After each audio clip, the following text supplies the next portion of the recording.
Today is August 27th. Welcome on into Daily Cards Live here on ClavesOnline.com. I'm Joe Roderick, joined alongside by Bob Ramsey, and we are brought to you by Royal Banks of Missouri and Munganast St. Louis Acura. Rammer, the Cardinals open up the four-game series against the Padres yesterday, losing 7-4, and never really seemed to have a chance in that one. The Padres just coming up and coming out and showing just how good of a team they are. Well, and Gibson wasn't good. We got to be honest about it. Gibson was not good. Bullpen was not bad. They were pretty good. But when your starter coughs it up that much that early, unless you've got a similar offense, the odds of you bouncing all the way back are slim. It can happen. So you're still out grinding, trying to score runs, and they did up to all the way through the bottom of the ninth inning, but they couldn't. They just don't have the offense to catch up and get out of that big of a hole night to night. Occasionally, yes, but not every night.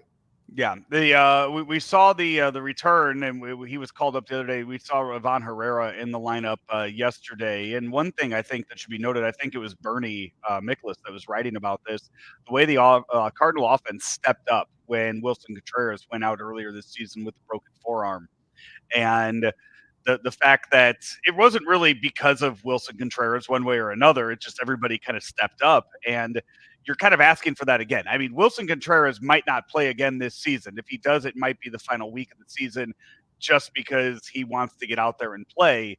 There's no real reason for him to play at this point the rest of the right. You need to have somebody in that offense step up and become the leader with Wilson Contreras not there anymore. Yeah. That really hasn't happened all year, as Goldschmidt and Arenado have performed well below their career averages. Contreras had been pretty good in moments, but he'd been banged up so much, you can't blame a guy for not being consistent, but he had clearly earned that three-hole spot. And so, who can step up and get it? Burleson, to me, is probably the guy. It certainly looks like they're married to having Burleson hit second, and that's it. I like him 3 or 4, but whatever. When you're not going good, it doesn't matter. With the way the lineup is going to be now, with you're dropping Paul Goldschmidt down to 7th in the lineup. I mean, he's a number 7 hitter right now. You lost your number 3 hitter in Wilson Contreras. Last night, Brendan Donovan goes 3 for 4. He homered the day before that. Brendan Donovan's not a cleanup hitter. They've put him there a few times, and it's kind of just been because that's what we got. Like this is what we're stuck with this year. That would make sense of win 1, Donovan 2, then Burleson 3, and you're able to move Burleson down and put him in that RBI spot in the lineup, with Donovan hitting a little better here as of late. So have you just come up with this, or have you been listening all summer? I'm saying right now. But you're saying that I've been fine with Burleson 2 and Wilson Contreras 3. I've been fine with that most of the year. Well, you know what? There's nothing necessarily wrong with that, but by choosing to do so when you have a higher on base guy, hadn't been great this year, but higher, and a guy who gets deep into counts, and a guy who is not worried about taking pitches, and you put a power hitter in the 2-hole behind a fast guy, you made a conscious decision as an organization that we're not going to run. And every day I look all over baseball, and there are guys with 27 stolen bases, 35 stolen bases. Well, you've got Mason Wynn up there, and he's not running. You don't want him to run in front of your power hitter, right? Right. So now that's some nuance. If guys hit, you win. If they don't, you won't win. I get it. But when you're desperate for any kind of offense, don't you think the running game should be a part of what you're trying to do?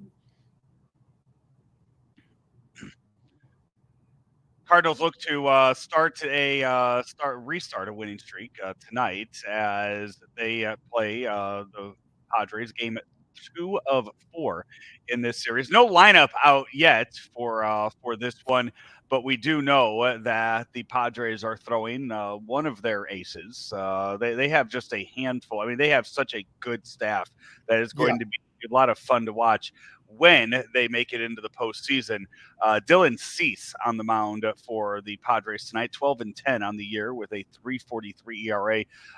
Very good chance he could reach 200 strikeouts on the year tonight, sitting at 193 right now. Cardinals, to their credit, only struck out 3 times in last night's game, but Dylan Cease is a strikeout guy, so that very well could happen at some point in the game tonight for the Padres.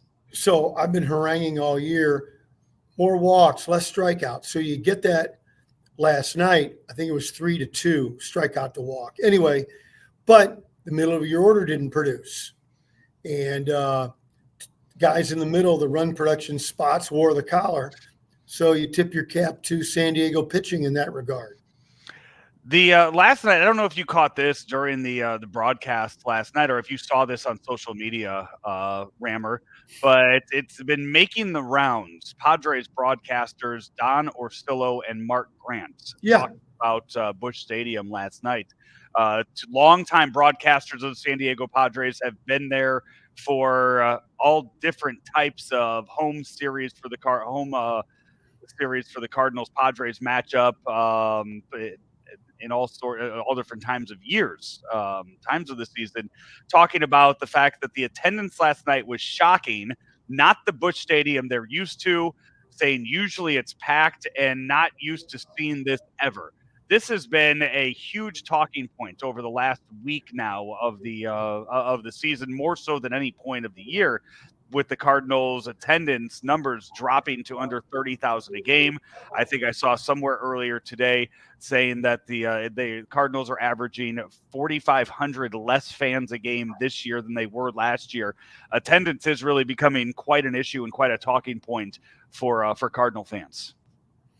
Yeah, Mark Grant is an old friend of mine. I did his games when he was in Double-A ball, and he was a minor league pitcher of the year. Just a wonderful guy. And those two aren't guys to take shots. They just made a simple and frankly a very pretty obvious observation. And I saw no problem with it. The problem with it is what they noticed: lackluster fans in low numbers. That's bad. So you've got fans not showing up, so you're losing revenue. You perhaps don't have any kind of, whether lucrative or just even break even kind of TV deal coming up. This feels like a dark cloud is hanging over the organization right now. Right now, biggest attendance differences from 2023 to 2024. Cardinals rank second in baseball right now with the biggest difference in attendance. Rammer, any guesses on who number 1 is? Okay, who has dropped off from last year to this year? Atlanta Braves. No, Atlanta Braves 7th right now. They are averaging 2,000 less fans a game than they were last year. Mariners not in the top 10. Rangers. I will tell you this: White Sox are number 3 on the list for this. White Sox averaging 3,600 less fans a game. Shockingly, a team that is still in the playoff race, the New York Mets, averaging 4,800 less fans a game this year than they were last year. So the Mets are actually struggling worse than the Cardinals right now as far as retaining attendance from 2023. Well, they had that horrible streak early in the year, and I think that set the tone. I would think so. Yeah, that it's that, and again, they've had the exciting run. Grimace helped them a little bit to get back into the race, but outside of that, I don't know if you can make the same argument as you can like in LA. Maybe there's just more things to do in New York than go to a Mets game these days. Is that a fair? I can't imagine go to a Yankees game. Yeah. Do you think there's people that choose? I mean, what percentage of fans do you think there are that say, I just want to go to a baseball game you know what? I'm going to go to the Yankees instead of the Mets.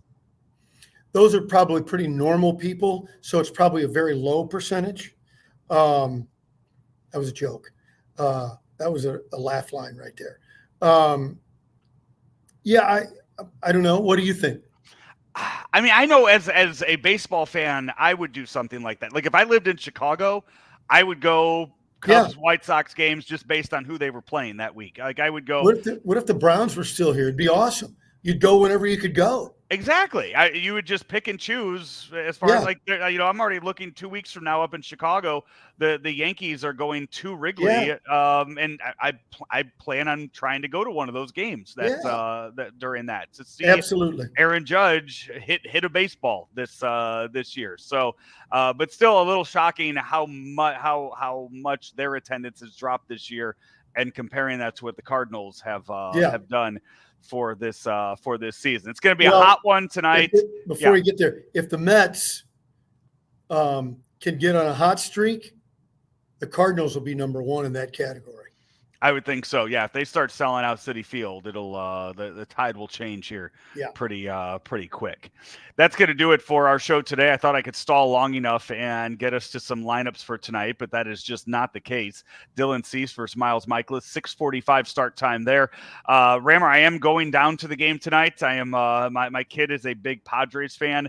We have been over the years, Rammer, I want to say between San Diego, St. Louis, we have gone and seen the Padres play. I want to say this is like the 6th or 7th game that he has gone to of this. He has yet to see Fernando Tatis Jr. play a game. Well, he's in a long line of people. Yeah. The same situation. Yeah. I mean, injuries and suspensions has cost him getting to see his favorite player play. And once again, that's the case tonight for the Padres versus Cardinals for that. But he'll be down there wearing his City Connect jersey, and he'll hopefully have a good time, and we'll see how many innings we last in the heat for tonight's game. Hey, we're brought to you each and every day by Munganast St. Louis Acura and also Rammer Royal Banks. Royal Banks of Missouri, their service extends far and wide now. You know them as a St. Louis bank, but they have branches on the east side. They have branches in St. Charles County. They have branches in Northeast Missouri, in Hannibal, and Center, and New London. Royal Banks reaching out to you with the best service in the business. Royal Banks of Missouri, 314-212-1500. He's Bob Ramsey. I'm Joe Roderick. This has been another edition of Daily Cards Live right here on Claibs Online.